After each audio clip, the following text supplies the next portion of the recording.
Beberapa pertanyaan yang sering banget nih masuk ke dalam DM aku. Salah satunya adalah, Mbak, gimana sih supaya aku bisa menyembuhkan trauma?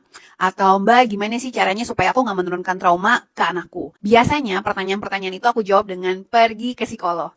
Nah, beberapa ada yang komentar nih, kenapa sih Mbak Audrey tiap kali jawabannya tuh pergi ke psikolog melulu gitu loh. Kenapa sih Mbak Audrey nggak mau ngasih tips-tips singkat aja buat kita? Aku mengibaratkan pertanyaan teman-teman tadi ke psikolog itu, khususnya buat aku, adalah sama nih. Kayak pertanyaan-pertanyaan berikut buat para dokter. Dok, saya tuh punya sakit jantung. Gimana ya cara saya untuk bisa nyembuhin sakit jantung saya ini? Atau, dok, saya gatal-gatal nih dok. Gimana ya supaya caranya saya nggak gatal-gatal lagi? Nah, buat beberapa kasus tuh mungkin bisa dijawab dengan memberikan tips singkat.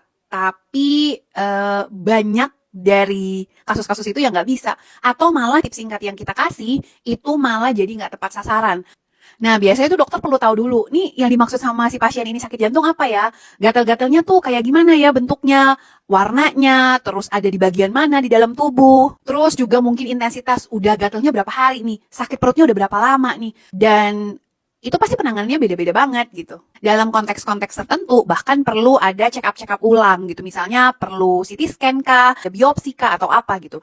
Lalu dari situ, dokter baru bisa menentukan, ini perlu penanganan intensif kah, apa perlu masuk rumah sakit kah, atau misalnya sebenarnya bisa rawat jalan aja gitu di rumah. Kurang lebih ke psikolog tuh juga kayak gitu tuh. Kita mau mesti lihat juga nih intensitas traumanya, lalu bentuknya kayak apa, reaksi-reaksi traumanya kayak apa, sudah berapa lama, kalau ada serangan cemas juga, serangan cemasnya seperti apa, membahayakan diri atau membahayakan orang lain. Tapi satu hal yang juga sama kok, kalian gak perlu nunggu sakit untuk pergi check up kan ke dokter.